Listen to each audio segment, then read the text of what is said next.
it's also important for us to look at the industrial and the commercial segment of it. I also run the Blackstone joint venture where I put it up for the warehousing. It was the most least impacted real estate asset class during the COVID. We actually completed and delivered close to 2 million square feet of warehousing, a little bit of office, mezz office with the warehousing and industrial built to suit during this period, by the way.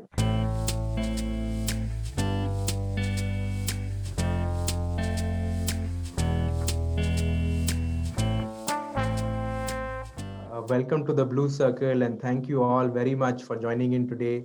It's such a big privilege and a pleasure to reconnect with everyone, our distinguished panelists who are handpicked because of the think input and the rich experience they bring in. And thank you to our distinguished audience for joining us again. We've received over 200 registrations, most of whom are CEOs, CXOs, and senior leaders. Many of them are our members and also repeat visitors to our webinars, which is very encouraging and motivates us to provide even higher levels of dialogue through the online channels as well. For those of you who are new with us today, the Blue Circle is an exclusive community and ecosystem which is curated for business leaders across 4 sectors, which are e-mobility, energy, real estate, and healthcare. We're very soon adding 2 new sectors, which are retail logistics and aerospace and defense. We also present socioeconomic insights from time to time, which ultimately determine the evolving complexion of the market. In response to the COVID challenge, the Blue Circle has also accentuated its digital presence. One of the many modes we employ is our weekly webinar series and our digital publication. In addition to this, and you'll be happy to know that we're very soon launching a unique digital ecosystem for leaders, something like the LinkedIn for leaders, where we will present them with the opportunity for connecting with people just like them, house high quality curated content, have such meaningful conversations, and also get access to business opportunities in our focus sectors. So those leaders who are interested, please do write to us. We've already begun our select outreach and have close to 3,000 leaders who've signed up with us. Today, we're privileged to have industry leaders join in for our real estate circles discussion. The outlook of commercial real estate was very uncertain due to the continued pandemic risk. However, the rollout of vaccines is a bright spot on the horizon, leading towards easing of uncertainty. The recovery is affecting the demand across the commercial real estate industry and may prove to be a good investment option over the long term. Today, we're privileged to have our distinguished panelists here to discuss the commercial real estate outlook in 2021, the future of offices, malls, retail, and warehousing, the impact of the Union Budget 2021-22 on investments and demand in CRE, and the transformation, innovations, and trends in technology in the CRE space. And now, in the best interest of time, I will just briefly mention the names and designations of the distinguished panel members who've joined us. We have with us Ms. Khair Nissa Shah, Executive Director, World Trade Center India Services, Ms. Nirupa Shankar, Executive Director, Brigade Enterprise Limited, Mr. Shridhar Narayan, CEO Infrastructure, Industrial and Logistics, GreenBase, Group Director and Chief Investment and Strategy Officer, Hiranandani Group, Mr. S. Raghunandan, President Commercial, Bhartiya Urban and Board Member of the Shopping Centers Association of India. And our chair and moderator for the session is Mr. G. Raghavan, Founding Partner, Next Practice Growth Partners, former CEO of Bhartiya Urban, NIIT, Ingram Micro, Carrier, Independent Director to Amrutanjan Healthcare, and also our esteemed board member for Blue Circle, who has been our guiding lights. So thank you very much, sirs and ma'am. It's been an absolute privilege having you here. And I request Mr. Raghavan to please chair and moderate the session, sir. Thank you, Siddharth. Thank you very much for that generous introduction, authentic introduction of all the panel members, and a generous introduction of me, but thank you. Ladies and gentlemen, it's going to be a very interesting session today, primarily because there's a lot of new words that we have learned in the last 1 year. WFH, RT-PCR. These were things that 1 year back, if we had had this conference, we would not have really been talking about these words. And we would not have been as optimistic as I believe we stand today, considering about a year back. Now, one of the important sectors in the country is real estate. And inside of that, commercial real estate has been a very, very significant part of supporting India's growth. And I'm sure that all of you who have joined here are very keen to know what do the leaders see where they are sitting in terms of the commercial real estate in the various segments, offices, retail, warehousing. How do they see this going? And you can all go back with what it means to each one of your own businesses and whatever you are engaged with. So without spending much more time, I'm going to straight away open up to the panelists. First, I'm going to request Khair Nissa Shah. I'm going to be calling her Nissa for the rest of the evening. Nissa, you have been seeing the commercial estate, particularly the office space markets, from different multiple lenses. Would you like to share, sitting from where you are, from a World Trade Center, business impact, both internationally and domestically, how do you see the commercial estate from where you are, particularly with respect to what's been the impact of COVID? What do organizations which you have been associated with been doing about that? And what are the latest trends that you see in from where you are? Over to you, Nissa. Thank you so much. I want to thank you, Raghavan, and also Blue Circle for this opportunity to talk about myself and the organization that I represent. See, COVID has been, the pandemic and the lockdown has been difficult for everyone globally. It's not just been an Indian phenomenon, but globally, everybody has been affected. Real estate, everybody was expecting that real estate would take a hit. Fortunately, if I look at WTC, the World Trade Center, it's a mix of both, real estate as well as services. I always say that World Trade Center is beyond real estate. It is not just a real estate, it has a body as well as a soul. And we have seen that during the pandemic, there was a lot of apprehension when it came to real estate, that it is going to take a hit. It has always represented the GDP of India, and that it is really, really going to get affected during the pandemic or post-pandemic. But we are realizing that we were a little too soon. We were writing it off. The first one that we saw revival of was real estate, whether it was the occupancy of office spaces.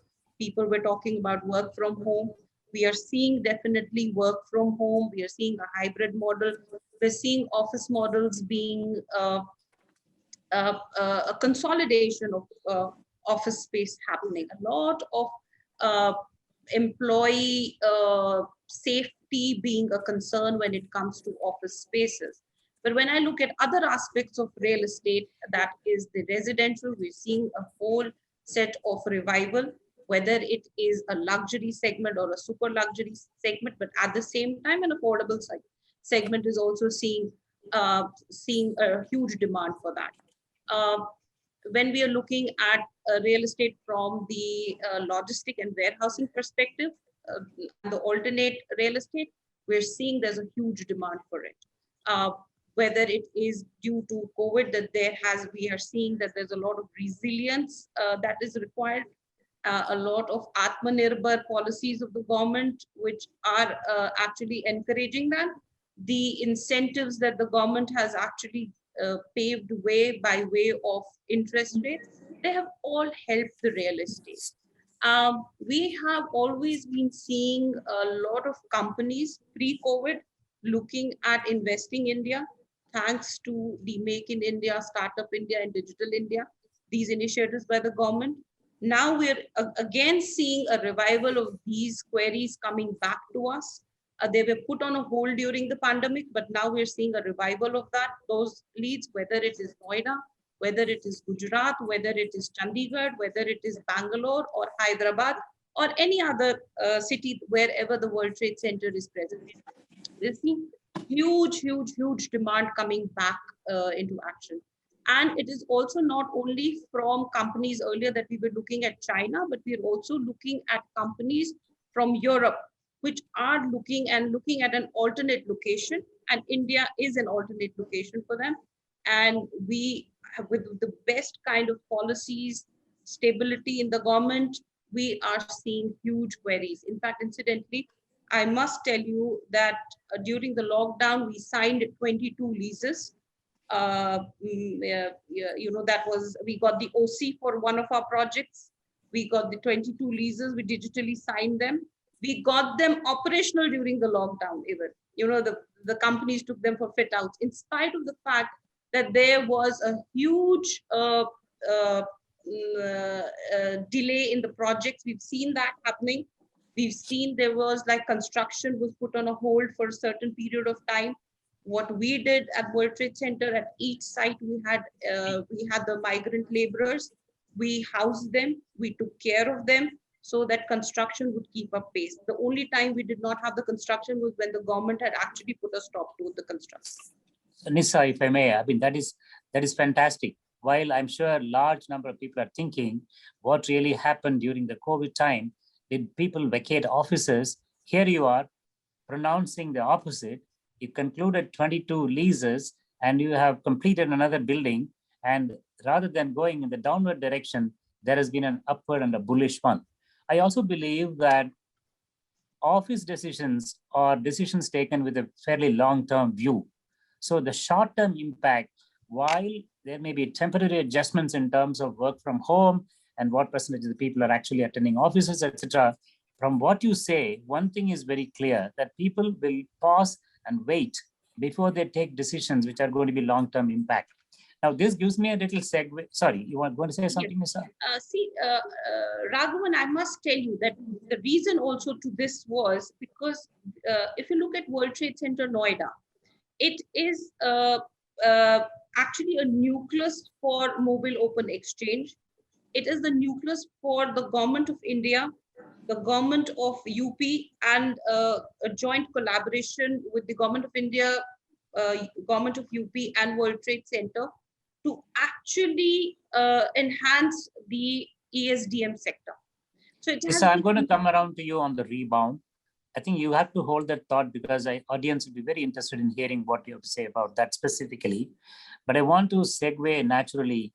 You are World Trade Center. I'm going to turn to Nirupa, who actually has one of the World Trade Centers in their group, from Brigade Group. Yes. Nirupa, you run a very significant part of a very large real estate company, Brigade, out of Bangalore. And in the times when you are not training for Ironman, I'm told that you are very, very busy running the company. So it'll be very interesting to hear from you. How has been your experience at your group in the businesses that you are managing?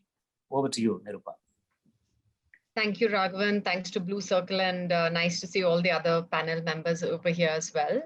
So I'll just give you a brief update on what's been happening in our 4 verticals. We have primarily 4 verticals: residential, office, retail, and hospitality. I'll just take 2 to 3 minutes to give you the update on what's been happening and all. And yes, we do have the World Trade Center Bangalore, along with the World Trade Center Chennai and the World Trade Center Kochi.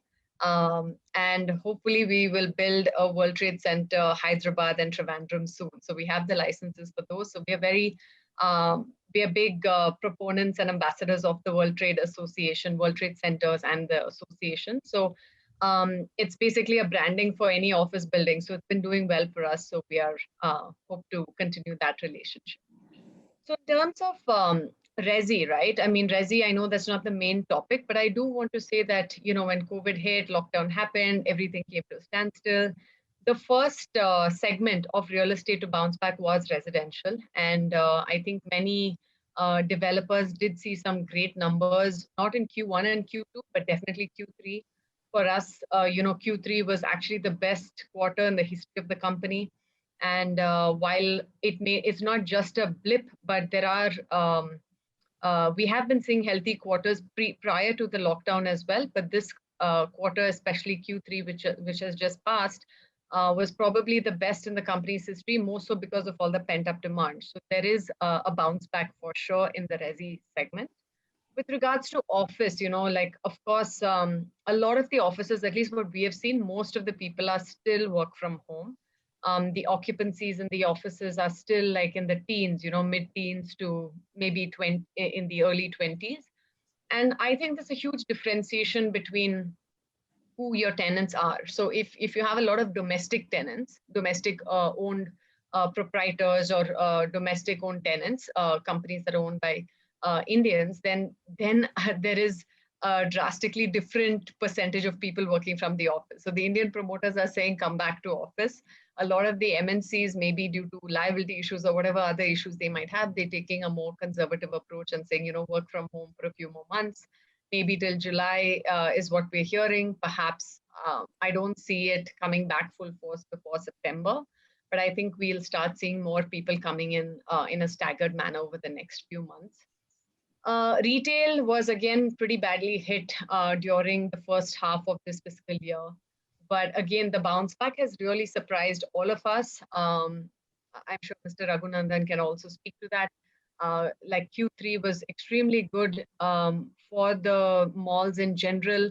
Most of the retailers have started paying rent. And while a lot of relief measures had to be given to the tenants by the mall owners, I think most of that can, I'm seeing almost an 80% bounce back in the performance of the retailer. So they're getting back 80% of their business, most of the apparel players.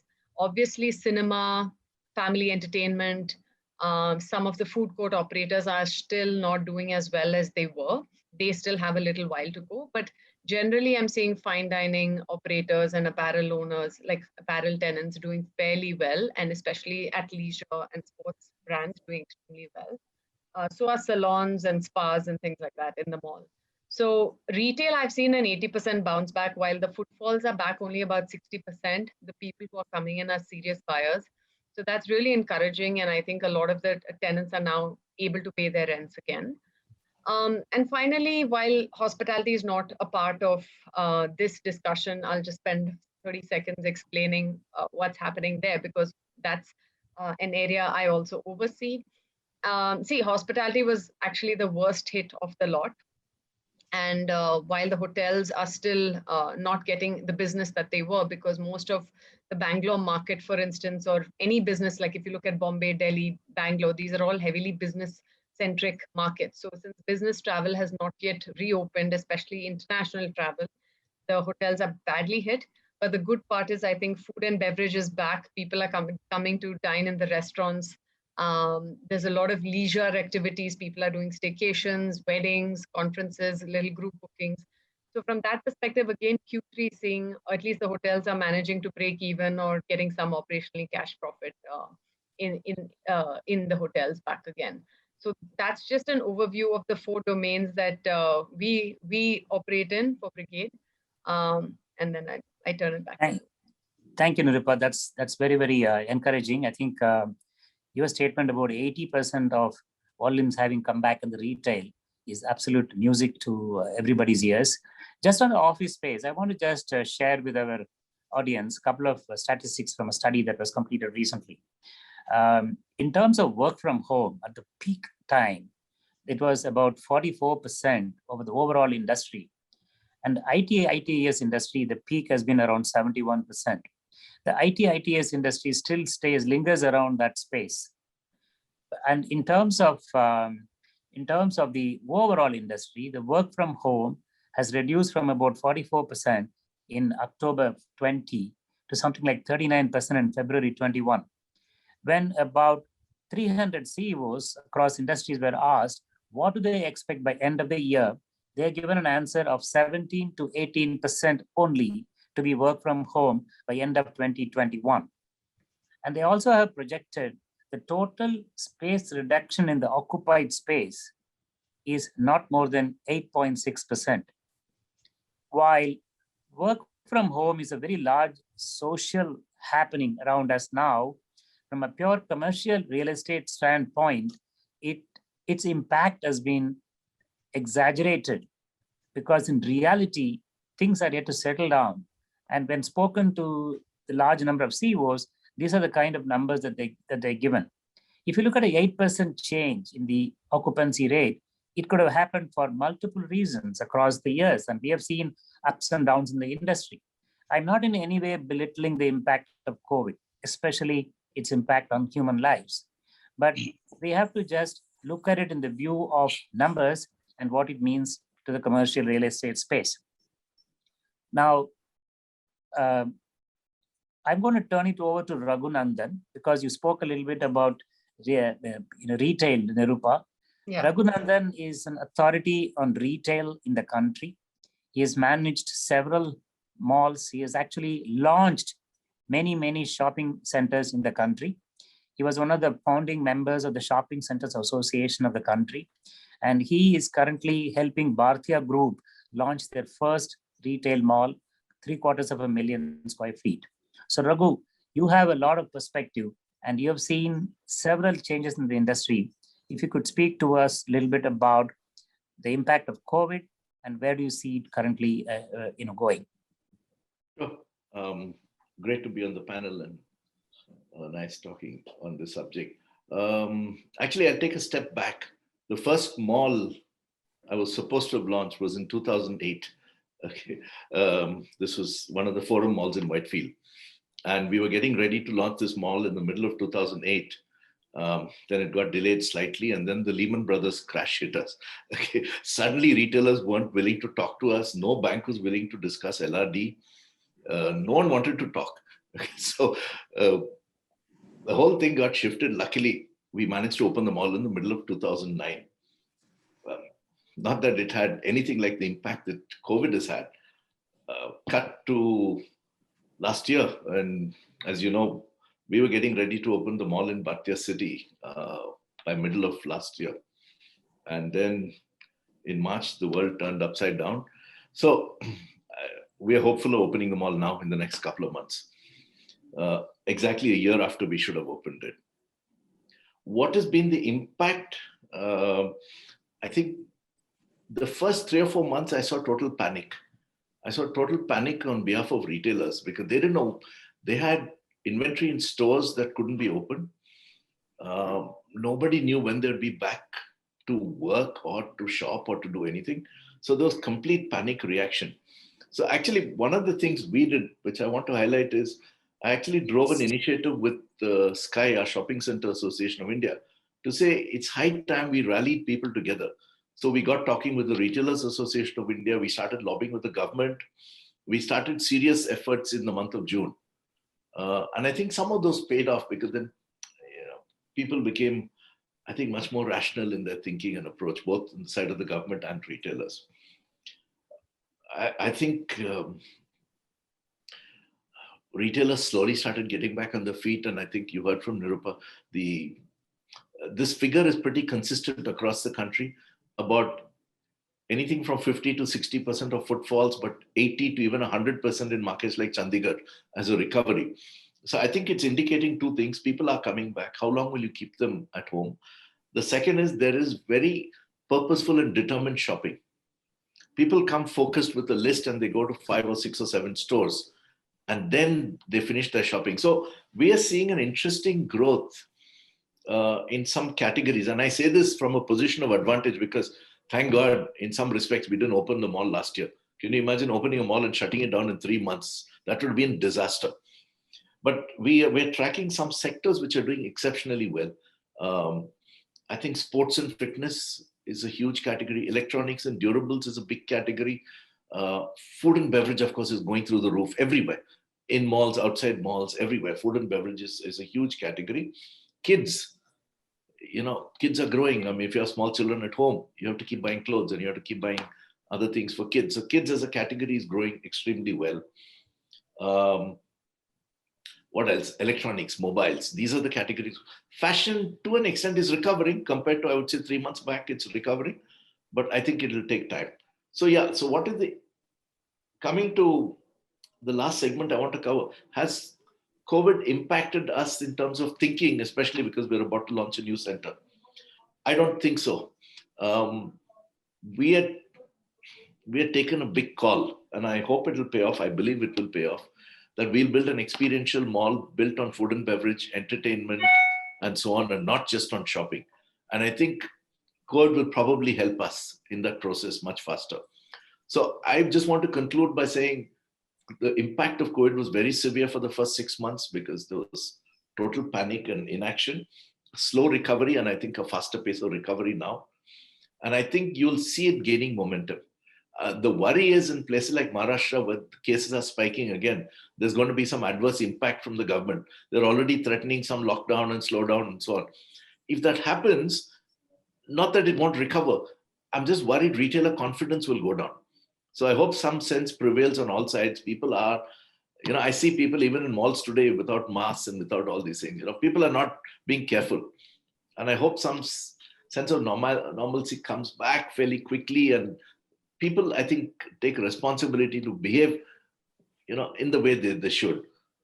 So that's what that's what I'd like to conclude at, to say we should be careful, let's wait and watch. But overall, I think it's very positive. Thank you, Raghu. That's very helpful.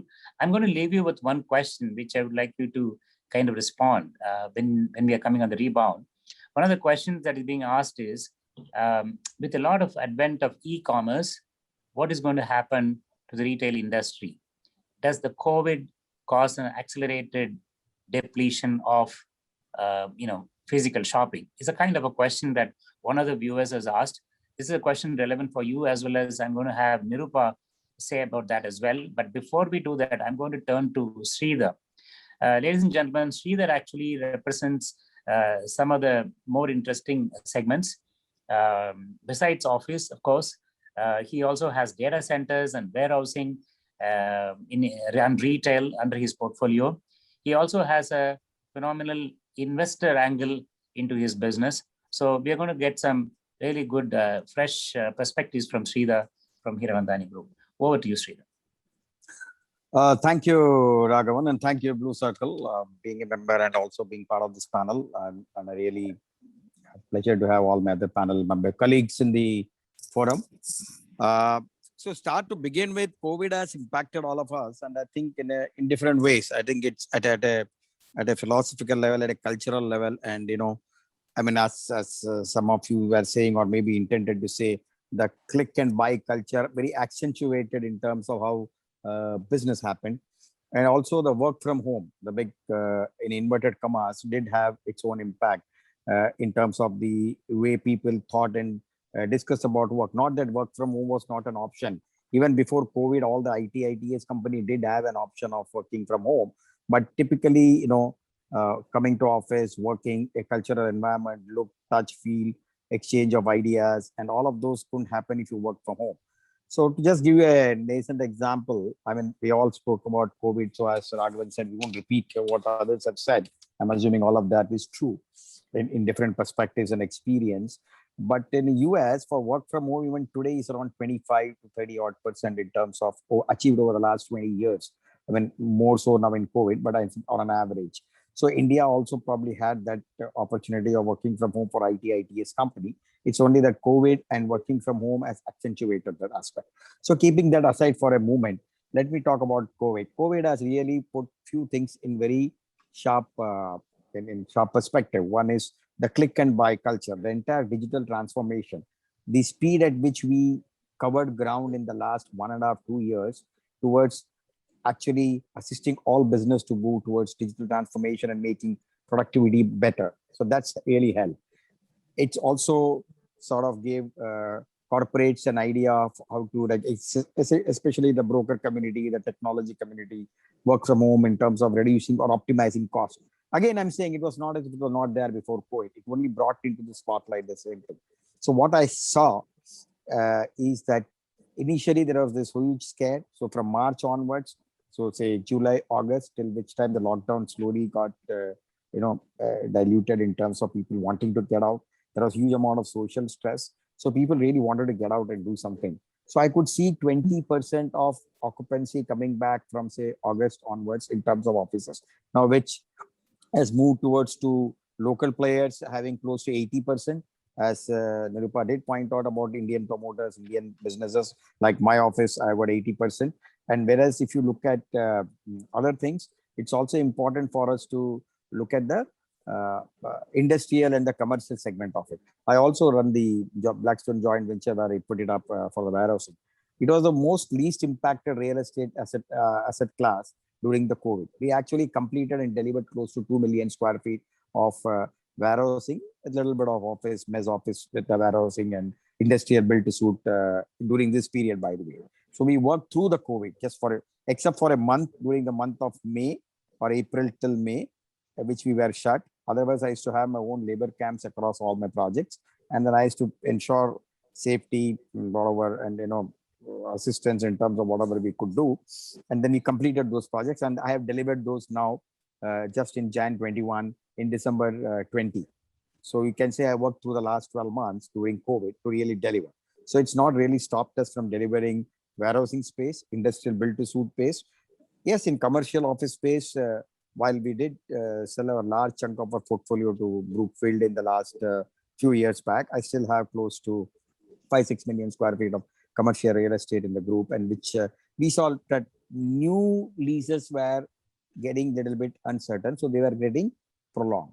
It was more from a point of view of uncertainty. Nobody wanted to cancel the leases. Everybody wanted to get an extension or get a waiver of 3 months or 6 months of rentals that they were. Nobody wanted to give up their spaces. So the most impacted sector was the retail. So probably we have most of the retail, hospitality and the retails were shut, and some of them went out of business. Let me be frank. Some of them who could consolidate retained it, and now you again see a renewal in their pickup, etc. So COVID is actually taught us few things, and actually it's on the residential side, even if that is not the topic in this today's coverage, is that the uptick I can see in the residential sector. People are looking, actually it has propelled a new demand for large size homes. People want a little bit of more diffused space. So people who are looking for 1.5 BHK or looking for a 2 BHK or a 2.5 BHK, and we could see that uptick. My micro market in Thane, in Mumbai MMR region, probably sold the most compared to other developers too, but obviously we have a brand. But more importantly, I could sell from July, August onwards, which was around 50 to 40 apartments, to now till December, where I sold 100 apartments per month in that segment. And I'm at a premium of 15-20% over other close developers in that area. So that shows that people were continuously looking at an opportunistic buying and encouraged by or sort of taking in adversity, looking at an opportunity to buy good housing space. So that's uptick has already started, number one. In retail, I think it's a combination of vaccine, safety, and how people can gather around. People are going around. I think it has opened up close to, I would put it at 80%. I think people are at anywhere between 50 to 60%, which I can see in different statistics that I see in terms of footfalls. So that's opened up. But all of this only brings us to a point that retail, as we go forward, we have found certain changes to be made in terms of the way to give a different larger spaces in retail, how to curb density, how to include technology, how to have touch-free kind of methods that could be implemented in retail, make the experience a whole lot better. I'm talking obviously, but in medium to high-end retail, and which I think we are all talking about in this forum as an asset class.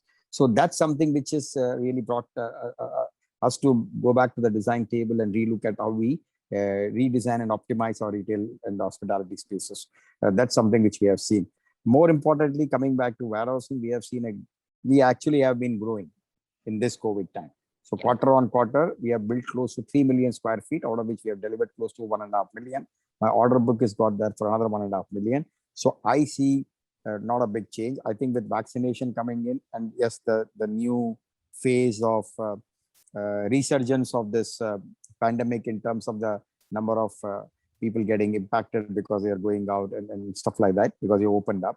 I think I hope there's no second phase of lockdown or things that's coming in, which will actually disrupt the whole, especially the retail ecosystem. Which actually I'm going to come back to you on a couple of things which you said. I'm going to come back to you, but in the meanwhile, right now, I want to kind of pause for a second and sort of summarize what we have heard. Right?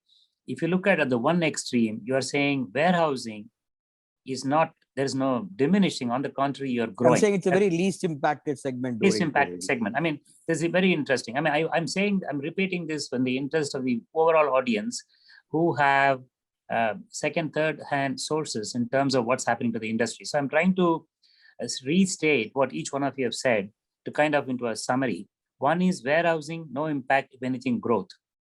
Residential, everybody is saying this is the horse first out of the gate, and people are seeing that the home buying is happening. from Bhartiya standpoint, I can say that that is very true. When it comes to office space, the statistics about the work from home, which I read out earlier, I should credit the source to IMA, which has done this study, and I should say that. And if you look at the economic time studies, in the October, November, December quarter, the uptake of office space has been 138% growth, nearly 15 million square feet. It's very significant. Now, as far as retail is concerned, we are hearing Nirupa say, we are hearing Raghu say that consumers are coming back. Consumers' rate of coming back, you are able to see very decisively. The only other commercial space that is not here from a hospitality side, we don't have anybody representing today, but the jury is still out on it because a lot of travel, a lot of international travel, a lot of domestic travel, the jury is still out on it. So if you look at overall, it has been bad news, but it's not anywhere near the psychological impact that we have felt about this industry. Now, Nirupa has got a time constraint. So I'm going to, with your permission, go to Nirupa. And Nirupa, you have to leave in another 7-8 minutes. So I got one question for you. In terms of technology, 2 questions for you. One is in terms of technology adoption. In your company, what kind of new things have you actually accelerated is one question I have. The other question is, what's your take on this question from one of the participants about what you see is the impact of e-commerce on this? Okay, thanks for the questions. So basically from a tech perspective, actually it's been really good from a real estate prop tech perspective. I don't know how many of you know, but we set up a real estate tech focused accelerator, the only one in Asia, just to focus on real estate technologies across the various domains. So we set this up about 4 years ago, and we've accelerated close to 50 startups over the course of these 4.5 years. And what we saw during COVID is that, initially when we started it, people just thought, we were wasting our time because real estate is not generally an industry that is quick to adopt technology. But what we saw was last year during COVID, about a huge number, almost eight of these startups raised funds during the lockdown period. And that's a significant number out of a portfolio of, say, close to 47-50 startups. What we're seeing is obviously the ones that are able to help companies sell, right? Like any AR, VR type of companies are doing well. Any marketing or companies that can do sort of AI in terms of big data analytics are doing well. We're also seeing there's this one company called Khair, which is in air purification. So we've actually used them in our malls and office buildings. And what they do is that the typical air filter, I think, can filter up to, say, 2.5 microns. But this company uses some special quality air filters, which is what was causing a lot of fear to come into closed spaces like malls and hotels, right? You're scared to come into a closed space because of the air filtration that's being circulated. So these had some special filters which could filter out up to 0.1 micron. So that was the kind of technology that we are seeing that is doing well. Of course, the usual, sanitization stuff and all that happened. Cleansing of the handrails in the malls, automatic cleansing of the handrails using some UV light, all that was happening. But basically, I'm seeing a lot of technology in the air filtration space, HVAC systems doing well. I'm seeing a lot of AR, VR, and anything to do with marketing, because now a lot of the marketing has to happen online. A lot of the sales has to happen online. So a lot of behavioral analytics, predictive analytics onto how a consumer who comes on Facebook, if he's also checking your website, how do you create, or rather, how do you put on a lead onto him? What is the probability of a certain lead that comes through an online channel? So startups that are doing a little more intelligence on customer behavior, market intelligence, those are doing well. And a couple of others that I've seen is in general market intel. There are a couple of companies like CRE Metrics, Props AMC, which tell you, like, for instance, an office space, they'll tell you, okay, XYZ lease is expiring in, say, 1 year or 2 years. So then if you're an aggressive marketer, you will go to those companies and say, hey, your lease is expiring, can we do something? The same is happening on the retail front because they look at registered documents. So then if you know that a particular store's lease is expiring, you can also compare the same store's rentals across the country. So that's something typically that we do, right? Suppose I'm negotiating with a particular retailer, I will see what they are paying in all the other malls before I figure out what I want to negotiate with them. So those are the kind of technologies that we're seeing. In terms of the second question, e-commerce. E-commerce. Yes, obviously, I think Amazon is having a field day. They're doing extremely well. Amazon, Flipkart, all your e-commerce players are doing extremely well. Today we saw delivery getting a valuation of $3 billion. So I think e-commerce, logistics, all that is doing extremely well. But that is not to say that offline retail will do any less better. I think in India is a country where there's still a huge. Raghu mentioned that shopping primarily is not going to be the reason why people go to the malls. He said malls are going to be experience places, F&B, entertainment. Would you subscribe to that? And how do you see that from Brigade point of view? Yeah, definitely. So both, right? I mean, I think they're going to come to shop and to experience, and the malls that are high on the experience factor will obviously have a winning quotient. And I say that only because we've seen the percentage of food and beverage increasing in the malls, right? Before it could be maybe 15% of the total leasable space. Today, if you ask me, a mall can even handle up to 20 to 23% of its leasable space as F&B, which is again a unique factor. And I know the focus that is there on food and beverage because every mall is trying to get the latest players in the market into their malls. So food and beverage is definitely a big draw. The family entertainment, I think if you ask me, we could do a lot better on the family entertainment side of things. And I wish there were more operators in this segment. But obviously, it's a segment where the capex is very high. But there's so much that can be done on a family entertainment. And I think that's a huge draw for people. Although now, obviously, with small kids, people are not bringing their smaller children into the malls. But I think that is a unique differentiator for the mall. Thank you, Nirupa. Apart from the retail. I know that I got to let you go, but one last statement is a rapid fire, 25 seconds answer. Yes. How do you summarize the overall mood? What would you like to tell the audience about the sectors that you represent? Okay, so the sectors I represent are office, retail, hospitality. My only one mood and sentiment is I'm bullish because I think we've all withstood the worst of what COVID had to do to us. And I hope I'm not speaking too soon, the second wave and God knows what else. But I'm bullish. I think the way the trends are going, all signs point up. So let's hope that, good things are in store for all of us. And I'm really sorry I have to leave early. I never do this, but unfortunately something urgent has come up. No problem. Thank you very much for joining. Thanks for having me. So we continue. I'm going to turn to Nissa. Nissa, I said that I'll come back to you, and I have done that. Can you give us a little bit more perspective from the international clients whom you've been dealing with? What kind of inputs are you getting in the centers that you're operating outside the country? Are there any trends that you see there that are going to be relevant here? That's one question. Another question that has come from the audience, I'm going to leave it with you for weaving into your couple of minutes speech now, is with the work from home and stress on organizations, do companies give any facilitation, concession to the occupiers? And what do you see about that? What kind of pressures have you had? What kind of responses have you had to such requests? This question, Shridhar, when I come back to you, I would like you to answer this question as well. Right now to Nissa. Thanks, Raghavan. Let me first begin with, as my organization, the World Trade Center India Services, and I also represent the World Trade Center Association on the board. I'm also the executive director for the World Trade Center Association Foundation, which deals with the startups. And I am also on the various committees of the World Trade Center, which range from real estate to business club to trade services and various sectors like food and agriculture.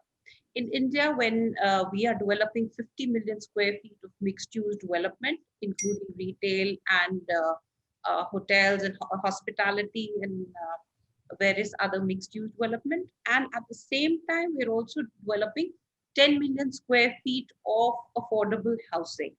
So having said that, when we are looking at uh, the model of the World Trade Center, we are working on a hub and spoke model in which we have 4 major hubs.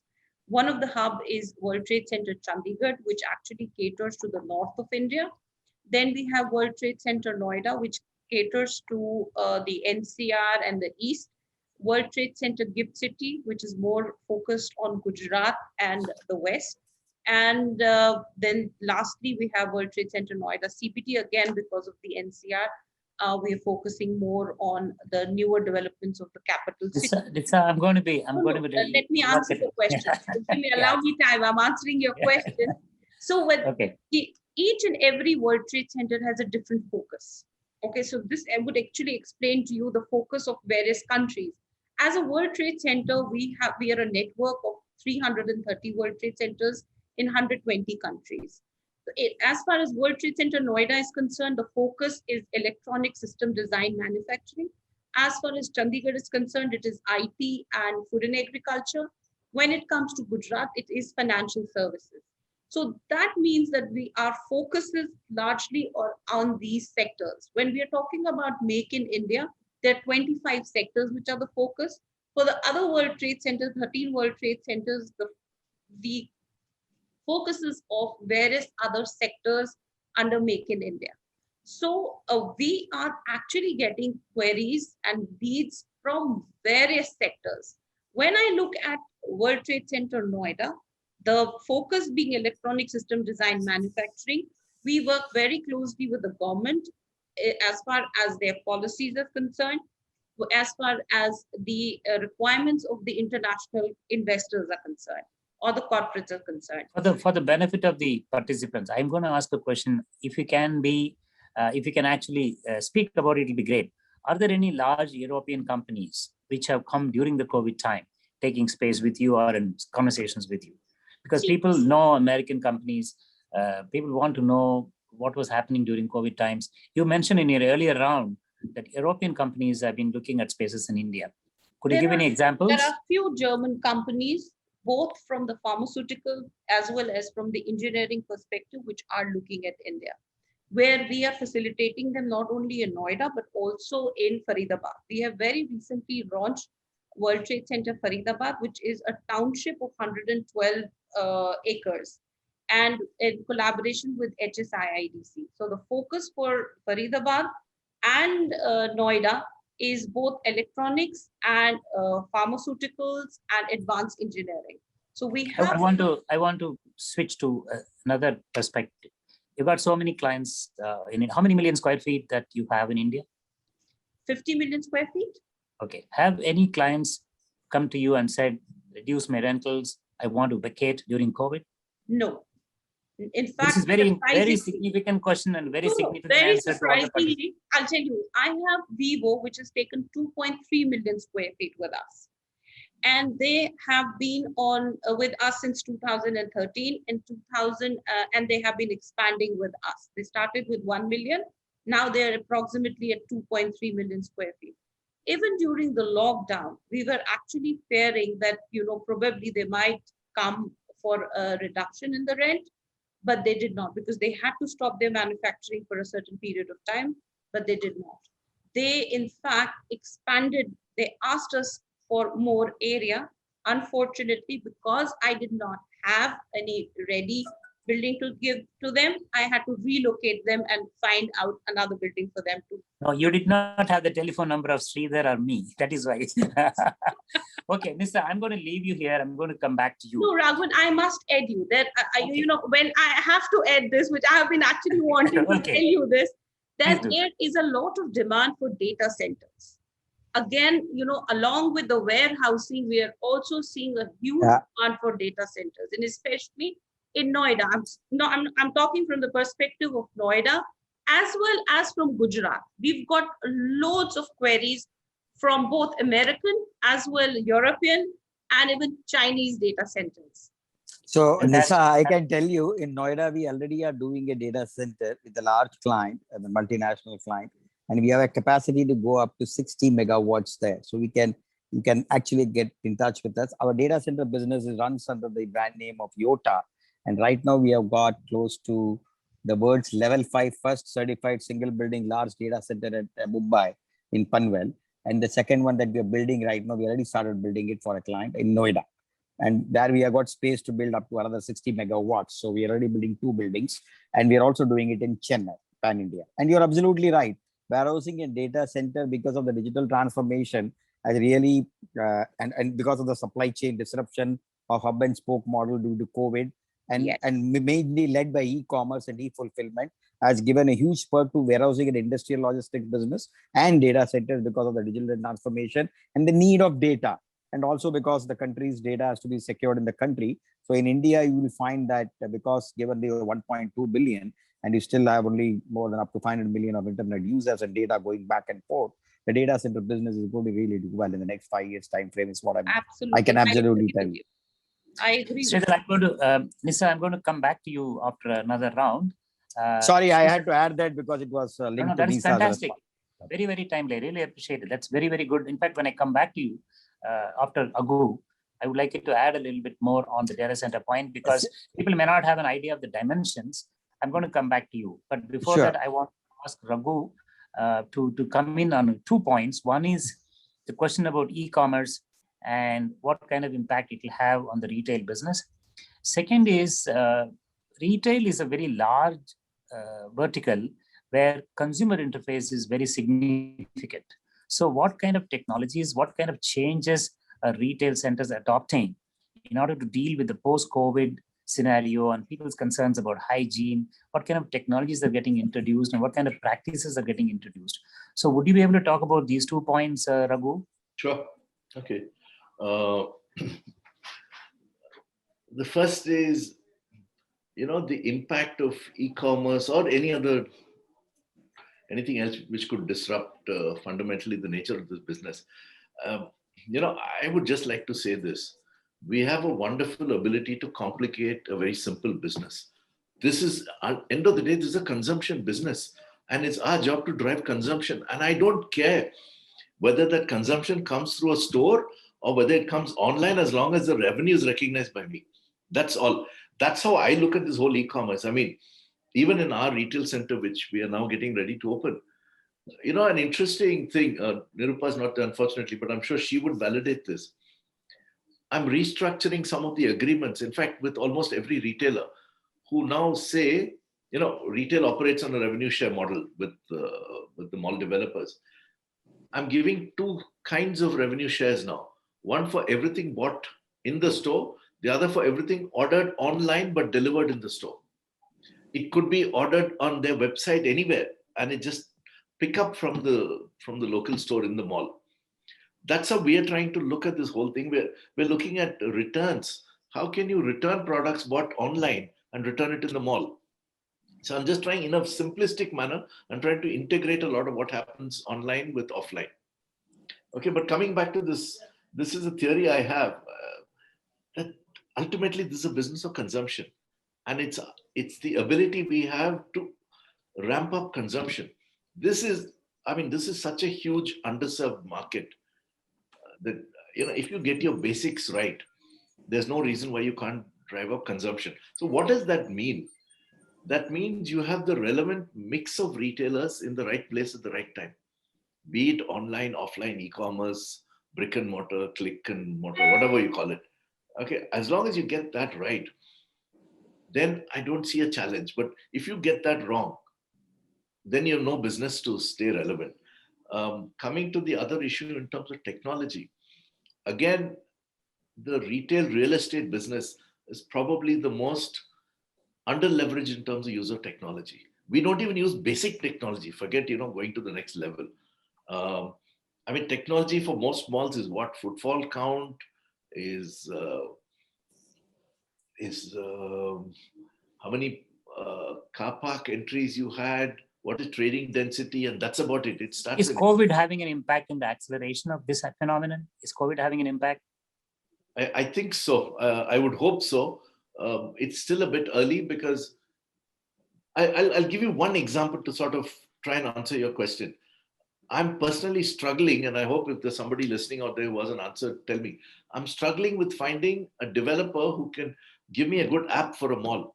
I'm yet to find anybody who has a relevant app. Can you imagine? I track pretty much every app in this country of any mall. Most apps are so user unfriendly, you don't even feel like using them. Just a simple example of how we're completely under leveraging and not looking at technology. Some things have changed because of COVID, for example, sanitization, chambers that people have introduced. I think what's really gained traction is hygiene and cleanliness. Thank you, Raghu. I'm going to ask you one quick question before we move forward. During COVID, all the retail malls were closed and they're now slowly opening up now. I know that you have not opened the Bhartiya Mall yet, but being a board member of the Shopping Centers Association, what is your answer to the question? How have developers responded to the issues of the retailers in terms of asking for rent-free or rent reduction or whatever it is? What has been the kind of request? What's been the kind of responses from developers? If you can just summarize the answers. Sure. The main thing has been in terms of rental relief during the lockdown, primarily in the months of, I would think, May till June, July. August onwards, it slowly started opening. So rent relief, and by and large, I think most malls in this country have responded very positively. A lot of malls then agreed with retailers to work on a step-up rental linked to, as your revenue grows, you grow with me. I think it's now stabilized and people are not talking of that anymore. People are talking more of saying, listen, how will you ensure that I invest my hard-earned money in capex in fitting out a new store or in refitting a store? How will you ensure that this mall is well run so that my business ticks along smoothly? So I think overall, the response has been started off very negatively and I think is very sensible. And I think there's a good meeting of minds on both sides. Thank you, Raghu. That was very helpful. I'm going to move forward to Shridhar. I, in fact, want to read out a couple of quick questions, Shridhar. Maybe you can weave your conversation with the answers to those. One is Jayaraman P. Head Geometric Space Structures has asked, future for warehouse development and industrial building construction in South India.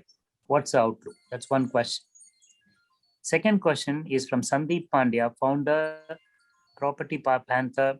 What's the prospects of smaller size offices and future of commercial real estate, especially office space in city like Ahmedabad? These are office space in Ahmedabad. Okay. Yeah, very specific question regarding small offices, etc. But I would like you to answer this. But also, I would like to hear a little bit more about the data center. I think the phenomenon of data must be kept in the country. The phenomenon of massive digitization by most of the players, in fact, a very, very highly accelerated digitization. These two, to me, they look like whirlwinds of change in terms of the data center possibilities for the country. So what's really happening at an industry level? Is there going to be a massive rush to building data centers? What are the constraints in building them in a hurry? Could you talk to those elements of it? Sure. So while I do that, I just want to touch upon one aspect of retail. See what COVID has also done. I think Raghunandan can bear me out, or even Nirupa was there, she would have. In the US, normally you always look at the conversion rate of retail footfalls in a mall. So technically, COVID has really helped you to make this footfall. So typically in US, the conversion rate would have been 100% because every guy who went to the mall, even pre-COVID, used to go there to buy something. In India, most of the malls traffic was driven more by F&B and multiplexes. And your actual conversion was less than 30 or 20% in terms of the actual retail being there in the shopping malls. Now, this is hardcore reality and statistics, which I have analyzed over time with Kishore Bayani's Future Malls when I was running that, and along with the financial services prior to this. And now when I'm looking at all the retail, that's one. Second is retail and hospitality have taken a clear hit during COVID. Yes, traffic has come back. Have retailers completely recovered? The answer is no. So is the recovery going to be fast? Yes, I think, because the pent-up demand will take care of it. I'll stop there as far as retail is concerned, because these are clear manifestation of data in front of me and actual data based on assets we run on. Now coming up to data centers, yes, what this COVID has only accentuated, as I said earlier, is the digital transformation that has taken place. Use of data center of data, and the speed at which people require their SaaS-based model or any other model to interact with different devices and people. So that means multiple exchange of data running back and forth. A simple example, an Amazon delivery, now you can track based on nanoseconds as to where on which street is there. These are the kind of apps that you have, which means the tracking device means the data has to travel back and forth. And maybe if you've got a localized data center, you've got a micro data center. So now you can understand the importance of storage of data and multiplicity of users of the data for different apps. Could be an HCL text one for SaaS-based applications, then it wants it to talk with its a CRM platform.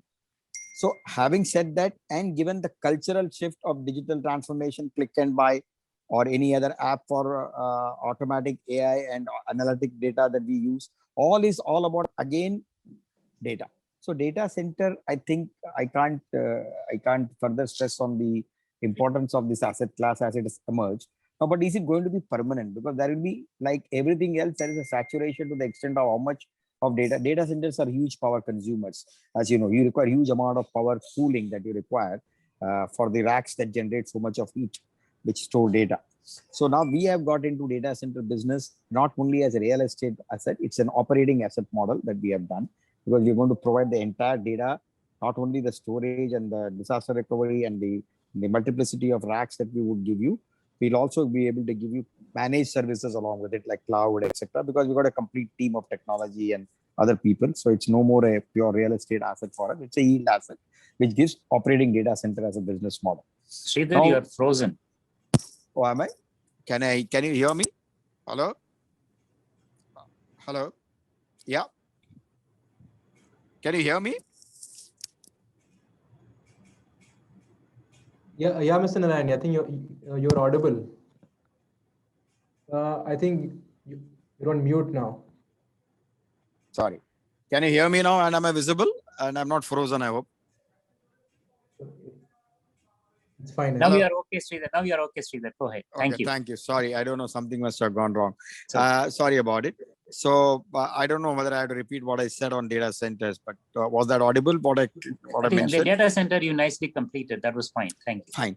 Okay. Thank you. So that is it. And in the complexity of data center is there, because you can't build. It's not a normal building. It's a data center. You have to design it. The floor to ceiling height is different. So there are going to be location specific and design and building specific that will need to be going into data center. Then there are so much of equipment that go into. There are a lot of redundancies that you have to take care of. You need fiber connectivity. You have to be closer to a submarine ceiling. So all of these aspects do come into play when you build a data center and you operate a data center.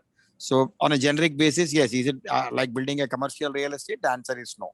So, I mean, location is important in commercial as well as in retail. In data center, location may not be so important. You need to be closer to a sub-ceiling, and then you should be able to have fiber.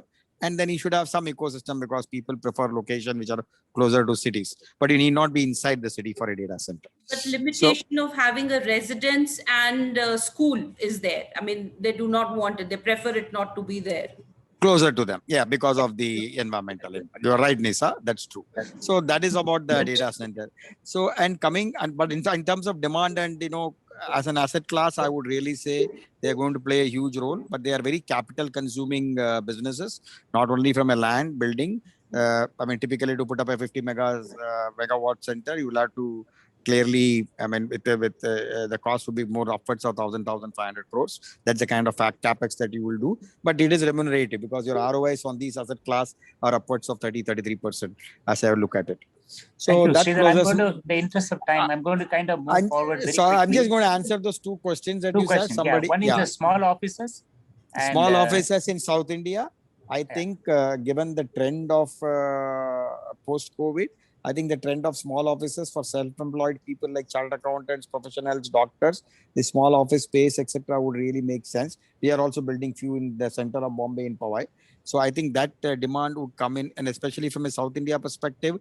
My only view is South India is a very functional market. So I don't know, anything in the price range of $1 per square feet sounds sensible to me.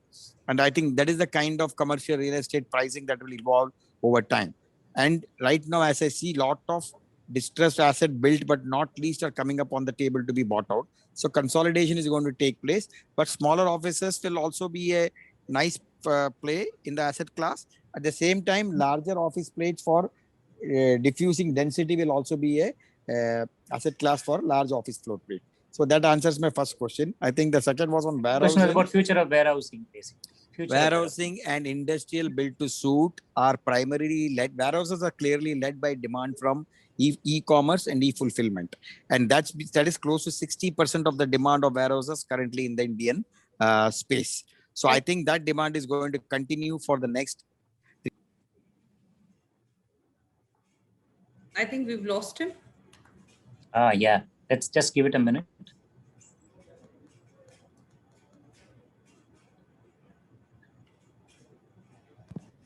I think you may have. Nissa, I'm going to turn to you, Nissa, for a quick question. Basically, your broader outlook, if you look at the next 12 to 24 months, based on real data, real inquiries, real conversations, what would you summarize is the question I'm going to ask you now. But with Raghu, I'm going to leave him with one question. Somebody has asked, what is the future of retail malls in tier 2, tier 3 cities? So Raghu, I'll come to you after I hear Nissa.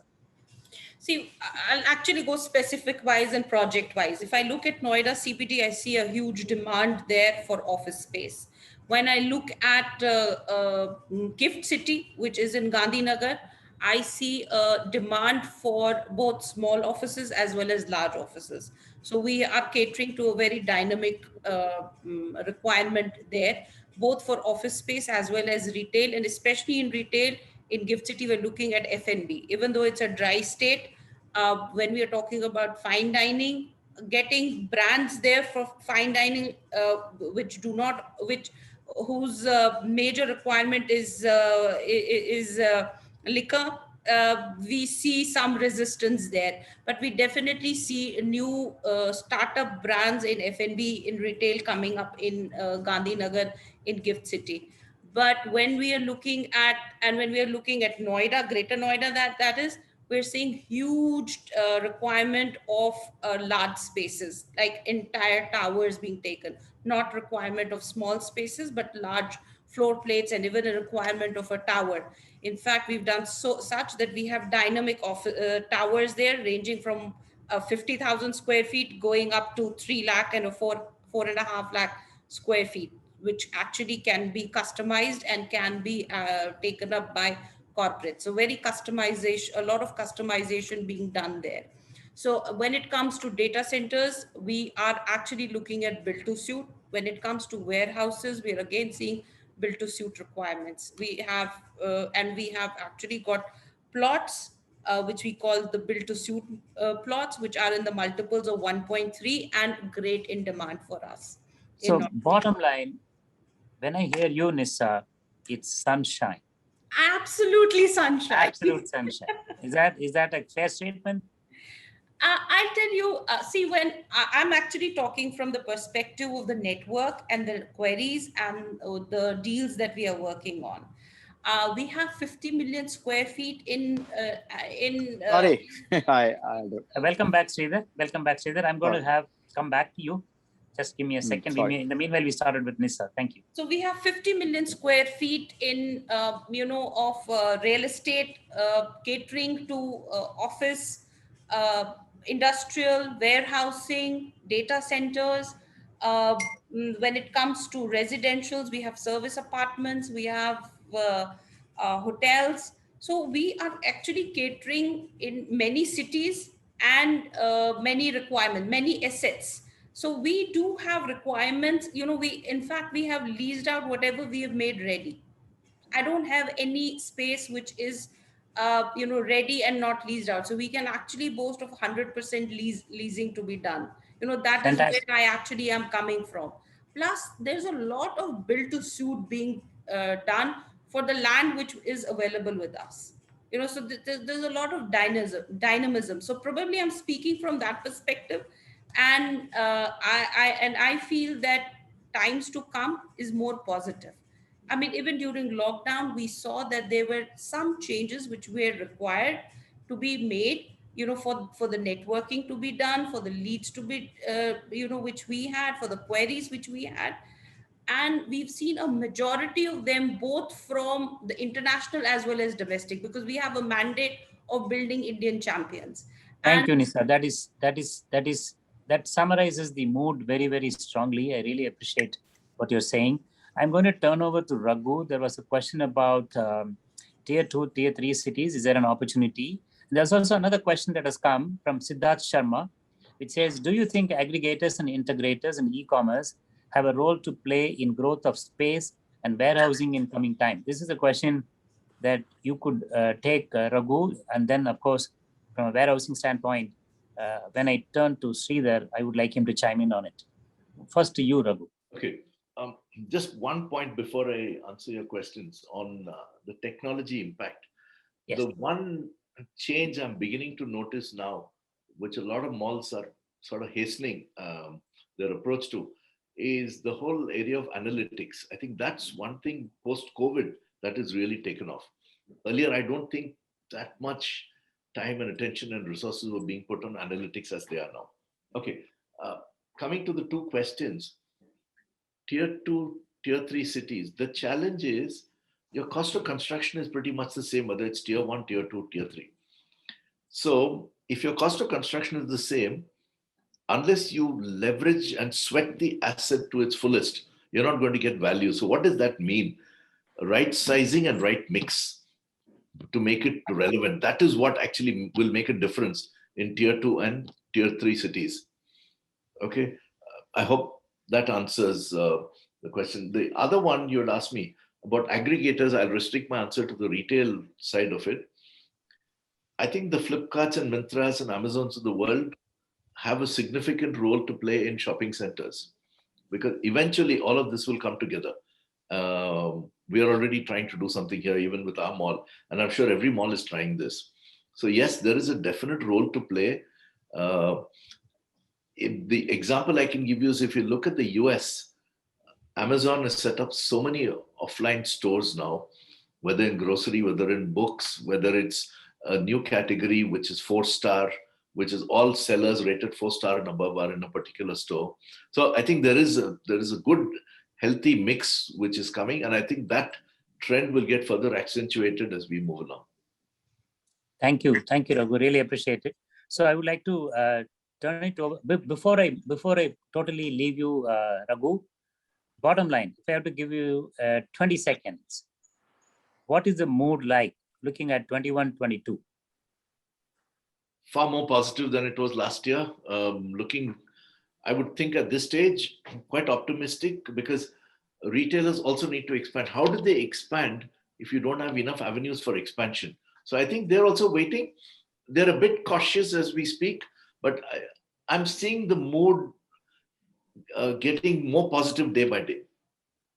Thank you, Raghu. Thank you. While I'm going to turn to Shridhar, but I also want to, in the meanwhile, acknowledge many of the Blue Circle members and leaders who have really been posting a lot of questions here. And I've tried to call them out in my request for the panelists to speak on.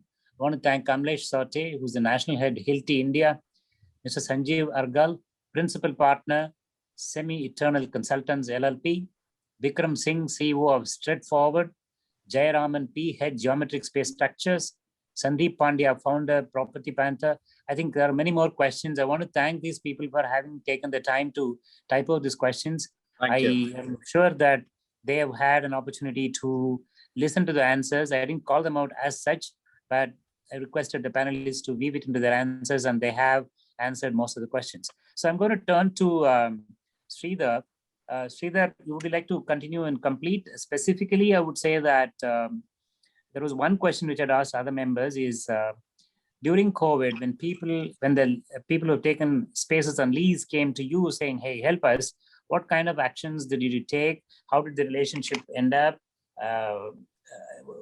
You could answer that question as well, in addition to continuing whatever you were earlier saying. Sure. So as I was saying, I completed the data center bit in terms of complexity of design, build, and the demand as a good asset class. Second, I answered the question in terms of the South India, in terms of small office formats. Third was the warehousing stuff in Ahmedabad and other places. Warehousing is a great growth sector, but the window is small, 3 to 5 years, because I think COVID is a phenomena which will leave you by the end of this year, hopefully. And I'm also praying and hoping for that. The vaccine, multiple vaccines coming out. And India as a tropical country also got a little bit of benefit in terms of the spread being controlled. So I think it will leave us back to where we started off. So the demand will be there. So grab it and go for it. But don't expect warehousing industrial to be a great ROI business, because it's an 18 to 22% IRR business for developers. So if you want to create an yield and create a portfolio of assets and get a greater yield on it, that would make a lot of sense. Number 3. Number 4, in terms of the commercial real estate spectrum, yes, during COVID, it was also equally impacted, given that people had to do work from home. And obviously that led to a lot of rent defaults, people wanting a waiver, people wanting to do. I would not say no. And if anybody is saying that no, they stuck to it, including large office asset holders and developers like Brookfield also had their own challenges. It's a question of how many people held on to it. It was also depending on how you wanted to build your customer relationships in the entire space. So there were certain give and take, like in the office space, some people got a little bit of waivers, maybe a couple of months or 2 months, especially during March, April, and May. And for example, we gave certain waivers to certain tenants, or maybe we reduced the rental by 25%, and then we did a deferred recovery from say Jan or from December onwards, so that you add back, or we gave 1 month rent free. So there are different models, but the crux of the whole thing is you don't want to lose your customer. And number 2, the customer also doesn't want to really vacate and go out of you. So it's is it fair to conclude that across all the sectors, there was a bit of a stress during this time, because 100%. There was a stress, but there has been no permanent damage in the relationships. Absolutely. I think that is the mute point. There has been a lot of stress, maybe somewhere little stress, somewhere more stress, and somewhere in retail, I have seen hotels going out of business, nice fine dines, but in front of my eyes. The point is, there has been stress, but it has been manageable stress, but it required the skills of both the asset owner and the tenant to come together to find solutions. Especially in retail, the portfolio that I sold to Brookfield also, we had gone into a revenue sharing model with most of the retail and hospitality counters. And that was one of the what I hear from even Raghunandan and others talking about it.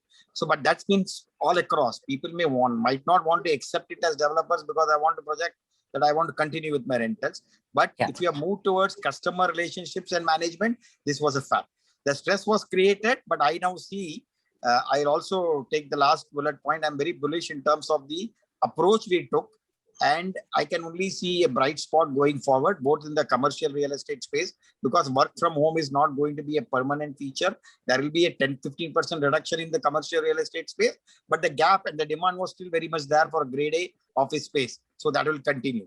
So you can build good grade A office space, optimized for design and for density and better places. Similar goes for retail, because that also the formats will change, automation will increase, the touchless counters will go up, little bit of, delivery spots or the kind of formats that Raghunandan was talking about. You order online, there will be a mix and match, something called phygital, which will also get implemented in retail. But the retail, maybe it will take a little bit of more time to grow as an asset class from where we left it because of these impacts. But all the commercial office assets, warehousing and data centers, way to go. Shridhar, bottom line, you are also with Nissa in saying sunshine people. You want to be positive. Okay, thank you. Is there anything else you want to say in 20 seconds? Is there anything else you want to say, Shridhar? I would say that I will approach the next couple of years with cautious optimism and with a very clear approach to the asset class exposure that I would take. And it has to be very clearly location specific and built to suit the new cultural fit or the new ecosystem that has got built post-COVID. I'm going to ask this rapid fire 20-second question to Raghu, and I want to give the last word in the conference to Nissa. Raghu.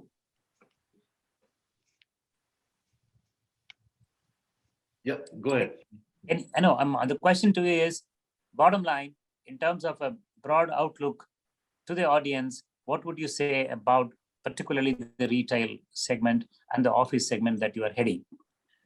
Okay, retail, I'm very optimistic because, again, I go back to my pet theory, which is the consumption theory. We have not even scratched the surface as far as consumption is concerned in this country. As long as you are relevant, you have the right offering, and you have the right consumer experience, I think I'm very, very optimistic on retail in general, and specifically for what we are doing in Bhartiya. Office, I will be brief about it.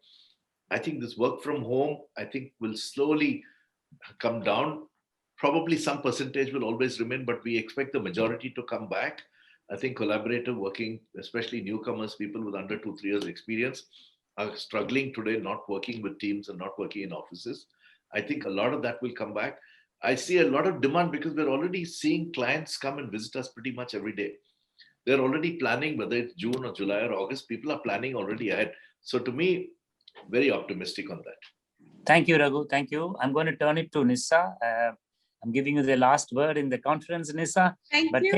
take about 30 seconds. I'm being generous with you. What would you like to conclude this webinar with? What's your message? I think 2021-22 is going to be busy and bullish, but at the same time, there are 4 mantras which need to be followed, which is the ABCD mantra. That is accelerate your relationships, whether it's channel expansion, stakeholder engagement, employee confidence, customer faith, use of them. That's the A.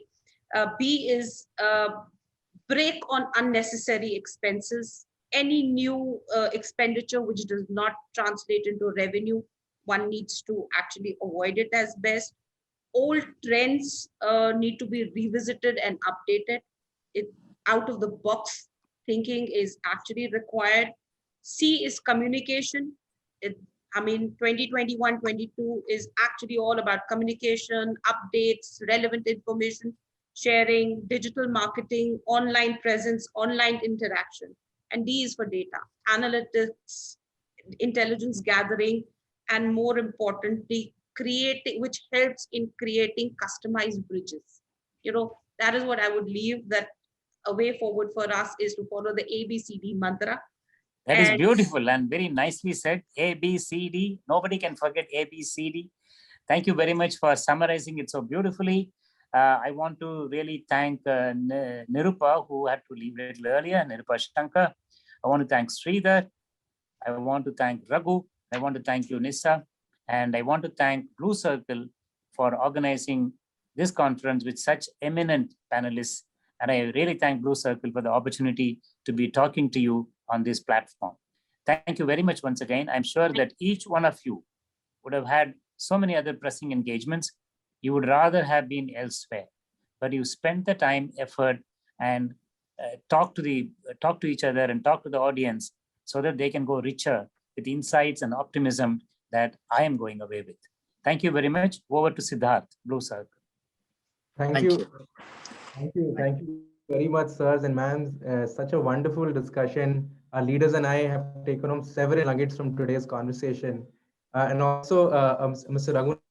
Raghunandan, while we may not have a relevant app for malls, we are very soon launching a relevant app for our leadership community with such quality conversations and a wonderful UI as well. So it would be an absolute pleasure to have you and the leaders join us.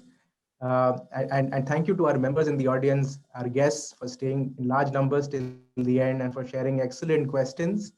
Very soon we'll have these discussions going on the app as well. We've sent out invites to select leaders across our 6 sectors, which are real estate, healthcare, energy, e-mobility, defense, and retail as well. So whether you would like to engage with us on the platform as learners or leaders in the audience, please do join us for membership for the real estate circle and also get access to the other allied circles.